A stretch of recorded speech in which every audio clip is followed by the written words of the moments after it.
Pero a mí me dijo Leonor, usted siga ahí mientras miramos qué pasan con esto de la pandemia, ¿verdad? Y qué hacemos con las clases. Pero supuestamente iba a ser presencial en San Martín. No vas a decir que te vas a ir a San Martín en diurna. Sí, en diurna, pues. Entonces, ¿y qué voy a hacer yo?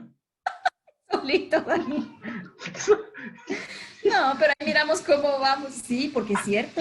Lo que pasa es que para el año entrante todavía las expectativas siguen siendo las mismas de ahorita. ¿Verdad que sí?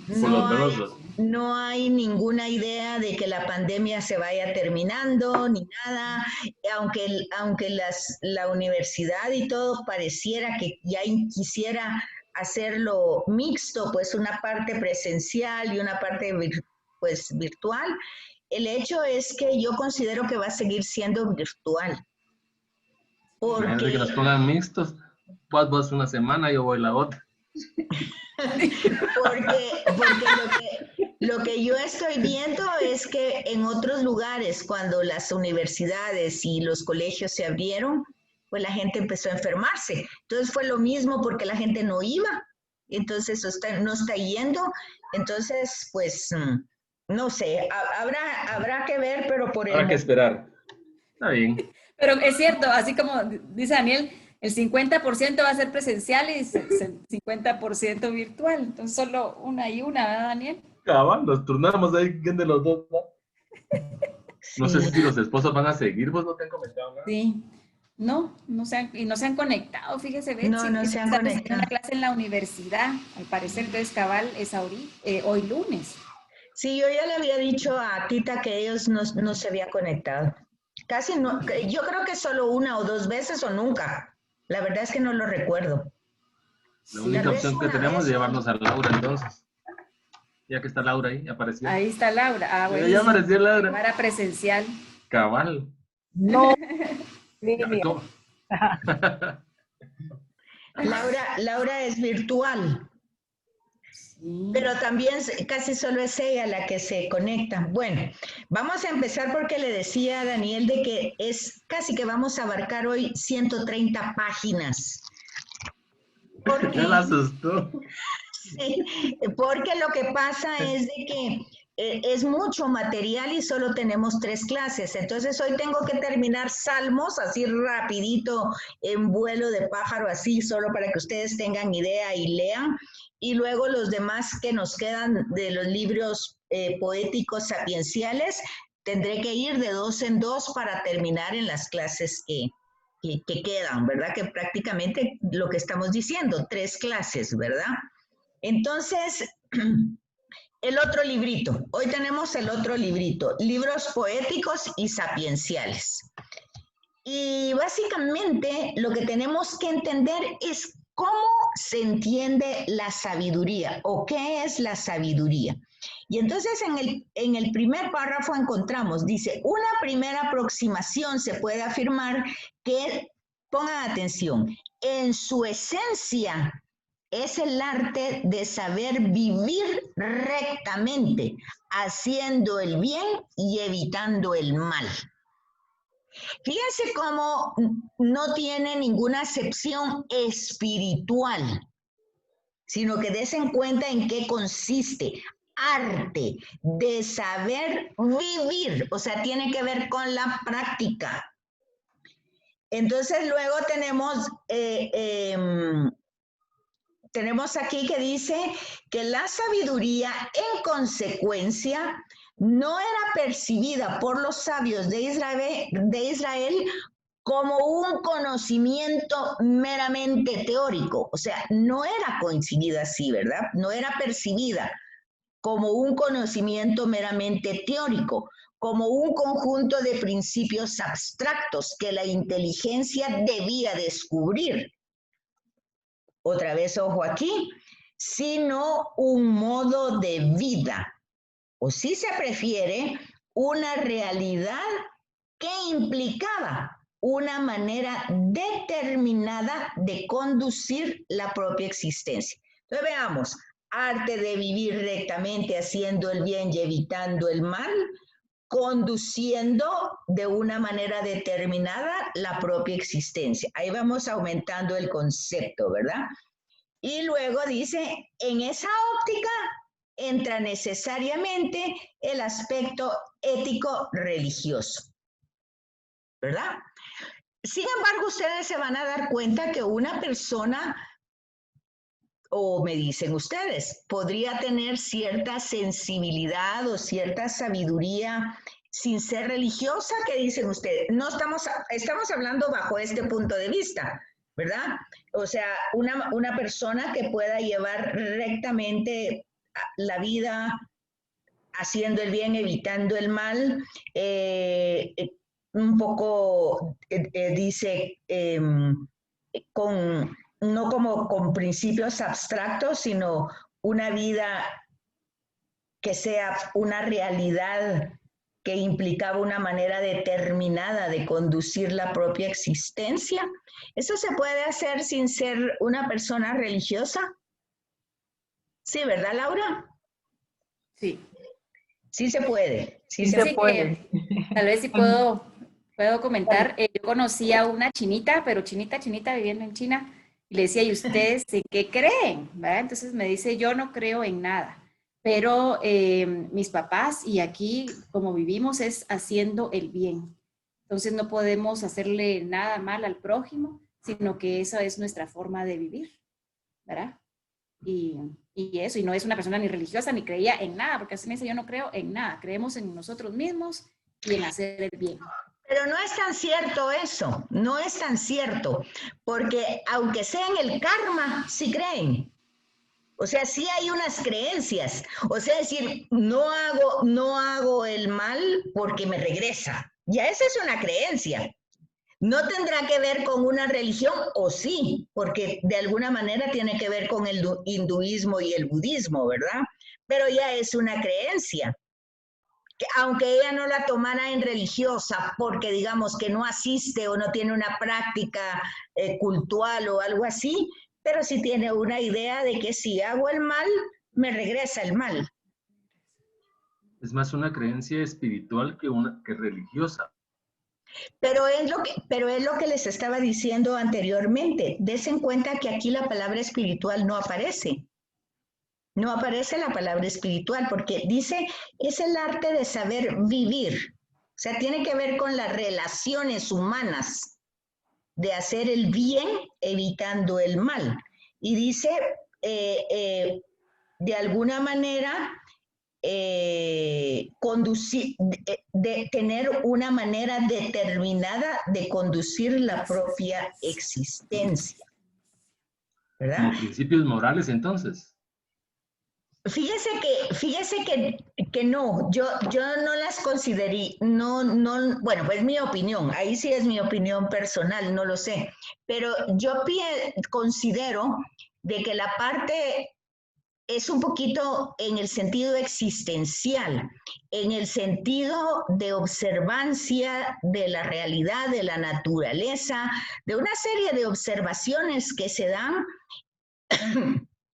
Entonces uno puede tener un cierto criterio, un criterio que le hace ver pues como lo que se llamaría sentido común, por decir así. Sí, hay cosas que tal vez no me gustaría hacer, pero digamos que los proverbios populares dicen, más vale un rato colorado que 1000 descolorido. Y uno se queda pensando y dice, pues sí, no me gustaría enfrentar esto, pero más vale, porque si no, no lo voy a hacer, lo voy a ir acumulando y de pronto cuando lo haga lo voy a hacer mal. Mejor lo pienso, ya iba un elemento relacional, no tiene que ver con moral, no tiene que ver con espiritualidad, sí es un arte, es un arte que está innato, pero que se tiene que ir como matizando, como puliendo, dependiendo de las distintas circunstancias, ¿verdad? Que se tiene que ir aprendiendo. Y hay personas que se les da fácilmente por su temperamento y por su carácter, y hay otras que no, que justamente el temperamento y el carácter impaciente y pues no se lo permite. porque piensan después de que hacen, no piensan antes, sino piensan no debía haber dicho eso, eso se piensa antes, no después, cuando ya vi las consecuencias, o cuando ya tuve la sensación que me quedó mal lo que hice, ¿verdad? No sé, a mí me parece que no entran las palabras ni moral ni espiritual, pero no sé ustedes, no sé cómo lo puedan ver ustedes. Bueno, entonces, en este librito ya vamos avanzando, ya vamos por la página 19, hay propuestas, ¿verdad? Y de la palabra en sí griega, cómo se va desarrollando, cómo se va comprendiendo, y la parte que me interesa a mí que ustedes noten, porque es muy importante, es la sabiduría. Primero, la sabiduría como palabra hebrea, cómo la entendían y como una cualidad humana, que era lo que les estaba diciendo hace un rato.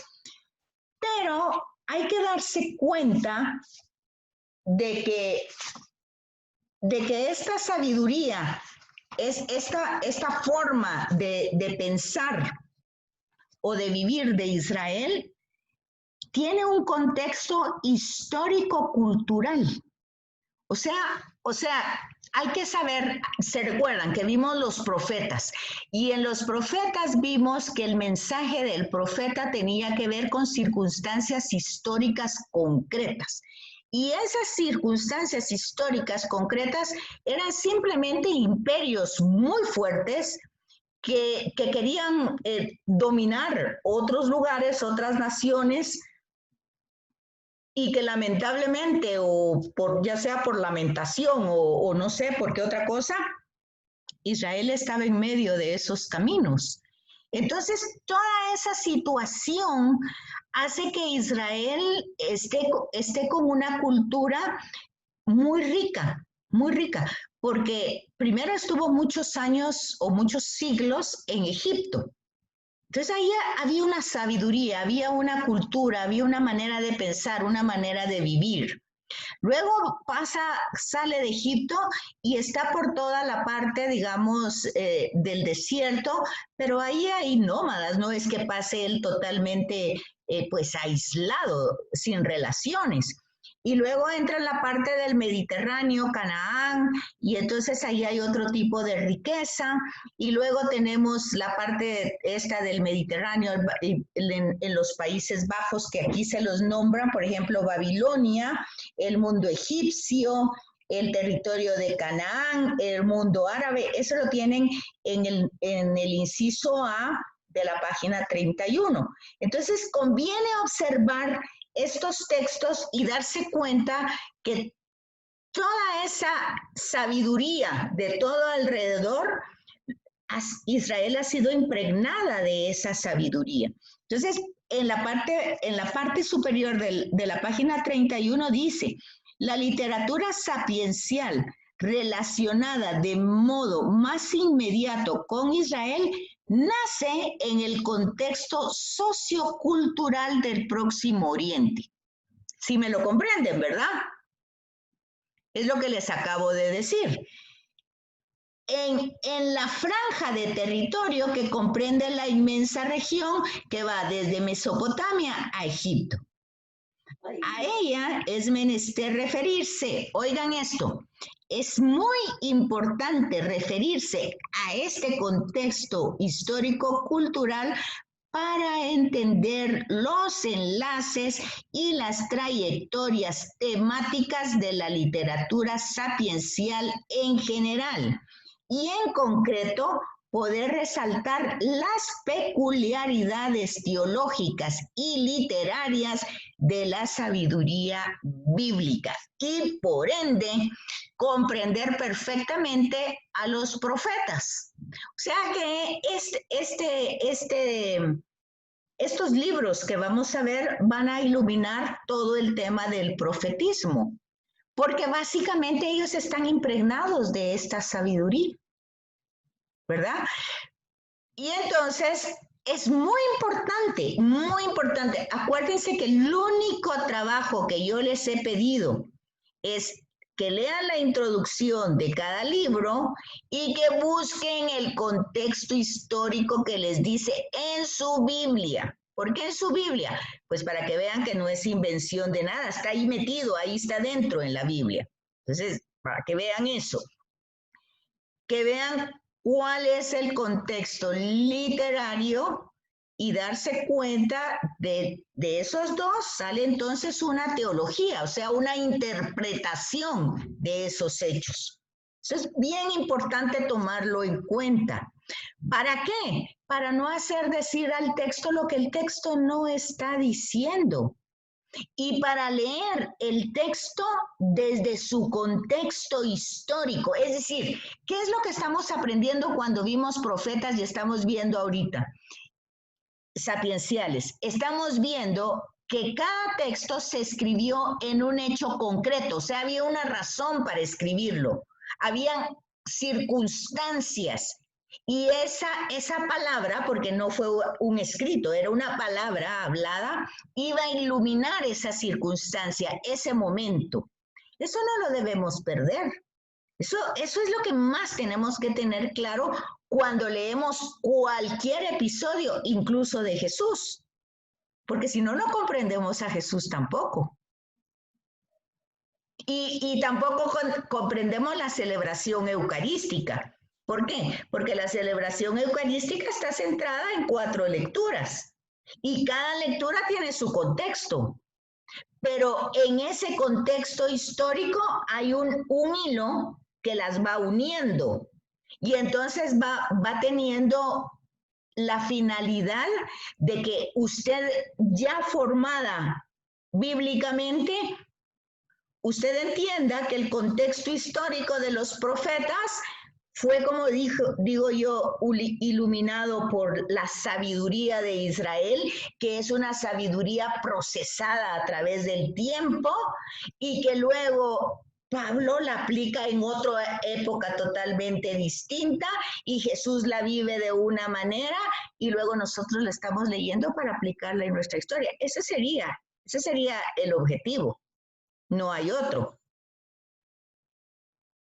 O sea que volvemos al tema, no es tanto un conocimiento intelectual de leer, sino más bien es como ir comprendiendo los engranajes y cómo se van dando, y por eso tan importante tomar en cuenta el contexto histórico. No tanto como decía Beatriz la vez pasada, no es aprenderme como cuando estudiábamos historias, fechas, nombres, porque no lo logro, eso no es, sino que lo que tengo que entender es que Palestina, esa área, ese territorio ha sido, pues, la gente ha sido invadida un montón de veces.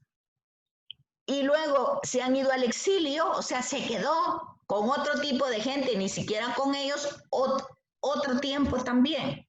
Luego regresan ellos a su tierra, pero ¿qué encuentran? Pues encuentran cosas diferentes, cultura diferente, gente diferente. ¿Sí me comprenden? Ese es el contexto histórico. Entonces, y en esos contextos es donde se desarrolla la palabra de Dios en la historia. Por eso les repito, cuando nosotros decimos que la religión cristiana es una religión histórica, no es tanto por las personas históricas o porque se nos cuente una historia de ellos, sino porque toda la palabra nace de hechos históricos. A tal punto que llegamos al culmen donde Dios mismo se hace hombre, porque es así, ¿verdad? Y ese es un tema que hay que entenderlo porque cuando nosotros desviamos, y es que mandó a su hijo y que es tenemos que entender esa parte totalmente teológica, ¿verdad? El que se encarnó fue Dios mismo. Claro que fue su palabra, ¿verdad? Fue su palabra, pero era él mismo.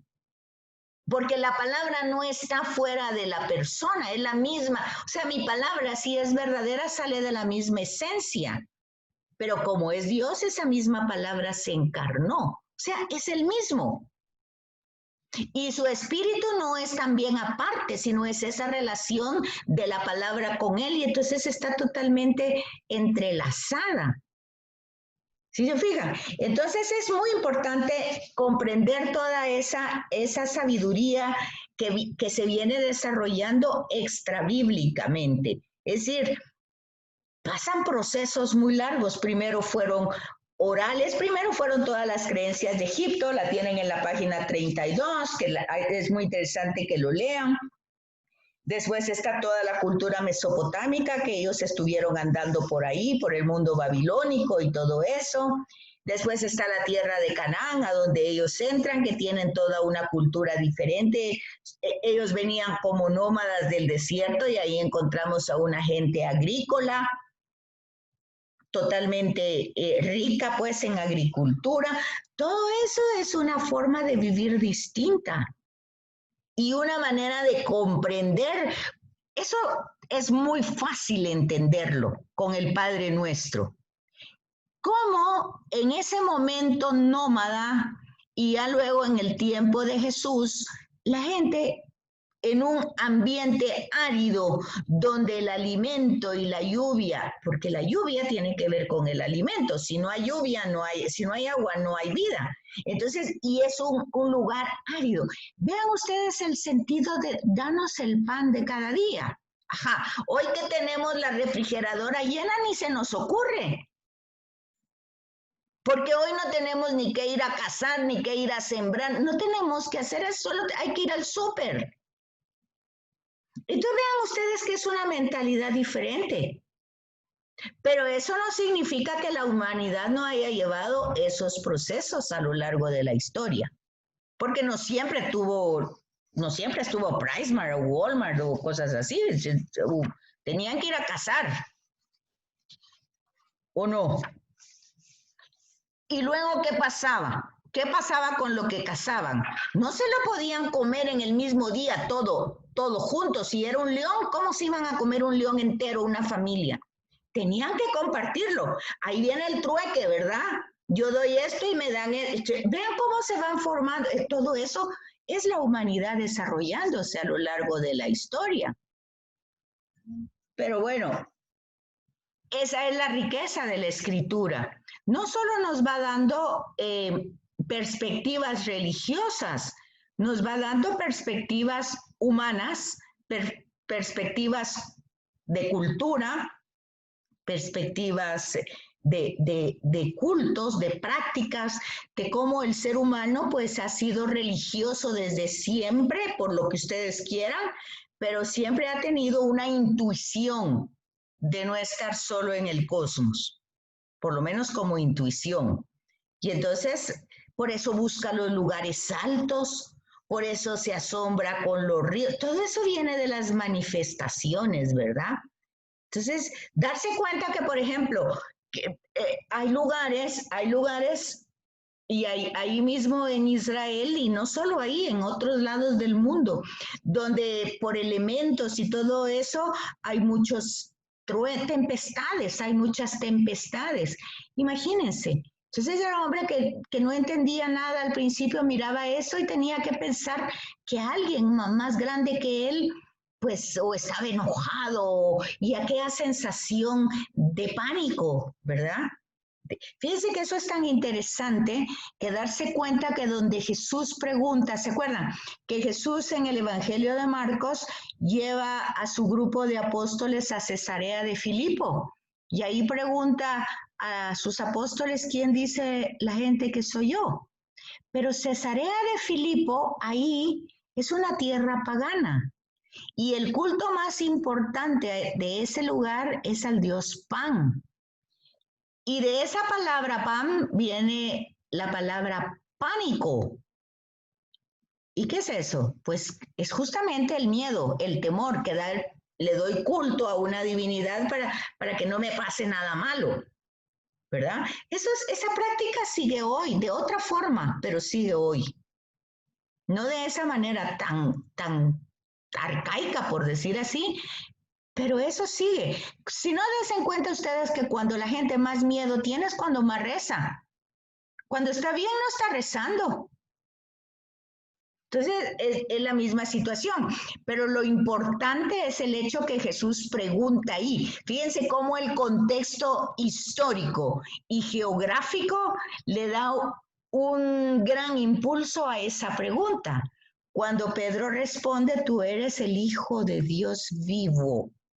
O sea, en un lugar pagano, en un lugar donde se le da culto al dios Pan, donde Herodes había hecho, pues esa era una ciudadela romana, hay una respuesta de cuál es el centro de todo el mensaje. Tú eres el Hijo de Dios vivo. Pero para entender esa fuerza de ese mensaje, hay que entender el contexto geográfico, el contexto histórico y todo eso entrelazarlo. Bueno, entonces lo mismo pasa con la literatura sapiencial y los géneros sapienciales. La palabra que se utiliza en sabiduría es mashal. Y los mashales son enigmas, alegorías, comparaciones, oraciones, discursos sapienciales, poemas didácticos. Los poemas pueden ser didácticos, o sea, tienen una enseñanza, y hay una cantidad de géneros literarios. Hay cuentos, hay poemas, hay leyendas, en todo ese tipo también sapiencial. Y a todo eso se le llama poética bíblica. Esos son recursos estilísticos. Hay también cánticos, bendiciones, oráculos que evocan la composición profética abierta en cuanto al futuro, a futuros desarrollos, visiones, himnos, estribillos, todo eso forma parte de la literatura sapiencial y tiene una naturaleza bíblica, o sea, teológica. Y esa naturaleza tiene que ver con el carácter religioso que va tomando Israel, pero desen cuenta, ese carácter religioso, eso ya lo dijimos varias veces en el libro de los profetas, no es especulativo, o sea, no es de ideas, es de la experiencia que tiene Israel. O sea, lo que estoy diciendo es que él tiene una experiencia de haber vivido en Egipto, sale, pero desde que sale se da cuenta que no sale por su propia fuerza. Hay alguien que lo saca, hay alguien que lo guía, hay alguien que lo conduce, hay alguien que le provee, hay alguien que lo protege, hay alguien que lo alimenta. Eso se llama experiencia vivencial. O sea, la sabiduría y el proceso politeísta que trae de Egipto y que viene a tener monoteísta en todo este camino, donde él se va configurando Israel, es un proceso de experiencia, de vida. De ahí que Juan Pablo II dijera del cristianismo. Oigan lo que dice Juan Pablo II bueno, y también lo dicen en Aparecida. Eso ya es Benedicto XVI, cuando dice que el cristianismo no es una religión, no es una doctrina, no es un catálogo de moral, no es una filosofía, no es una buena decisión, no es nada de eso. El cristianismo, dice, es el encuentro personal con una persona. O sea, estamos hablando de una experiencia, encuentro personal, o sea, es una experiencia. Y entonces él remite a los evangelios. Todas las personas que cambian en los evangelios han tenido un encuentro con Cristo. Todas, todas. Entonces, esas personas han tenido un cambio, no mental, sino que un cambio estructural vean, si no vean ustedes a Pablo, pues todo su cambio es por un encuentro personal, ¿verdad? No es que cambió de religión o de ideas, simplemente tuvo un encuentro y tuvo una perspectiva distinta de la vida. Entonces, de ahí, de esa experiencia, nace esta profunda convicción del monoteísmo, habiendo salido ellos de Egipto, que era básicamente politeísta, ¿verdad? Bueno, básicamente tal vez no. Tal vez Egipto era monoteísta porque su dios principal era Ram, ¿verdad? El dios Sol, ¿verdad? Pues de ahí que Ramsés, hijo del sol, ¿verdad? Esos eran los hijos, los faraones. Entonces eran monoteístas, pero con otra diversidad, pues él era el principal. Y vamos a encontrar que el sol va a ser principal divinidad en casi todas las culturas, ¿verdad? También la luna, los montes, todo eso. Bueno, pero eso ya se llama panteísmo, ya cuando entran las montañas, los ríos como divinidades, ¿verdad? Luego entonces ellos van experimentando en su propia vida cómo ese ser se va dando a conocer a ellos. Eso se va a llamar la revelación de Dios. Y entonces ellos van adquiriendo sabiduría a raíz de la observación, ¿verdad? Y van a haber preguntas. Fíjense que aquí, por ejemplo, el problema de la retribución, que ya lo habíamos visto en los profetas. La pregunta sobre el sentido último del dolor en la existencia humana, cómo se afrontaba. Generalmente, en la antigua tradición de los sabios israelitas, desde la perspectiva clásica de la retribución. Ese tema concretamente que estamos viendo aquí en la página 61, si ustedes quieren ponerle un asterisco a estas 3 líneas, lo vamos a ver en el cuento de Job. Es el tema de la retribución. Según esa perspectiva, Dios premia al hombre justo y castiga al impío, ya en esta vida. Ese es el diálogo de los 3 amigos que van a decirle algo malo hiciste. Es el tema de la retribución. Esa es la defensa de Job, decir no he hecho nada malo. Ese es el diálogo entre Satán y Dios diciendo, es el sentido de la retribución. Decir, es que ya viste mi amigo Job, cómo se porta de bien conmigo. Claro, le dices, ¿cómo no va a ser si lo tienes ahí chineado, lo proteges, lo cuidas, no dejas que le pase nada? Por supuesto que te tiene que dar. No, dice, no es así. Vean entonces cómo se utiliza la lírica, la literatura para dar una enseñanza. Entonces eso se llama sabiduría didáctica, porque está dando una enseñanza, ¿verdad? Entonces, esta propuesta está en varios textos, pero donde mejor se desarrolla es en el libro de Job.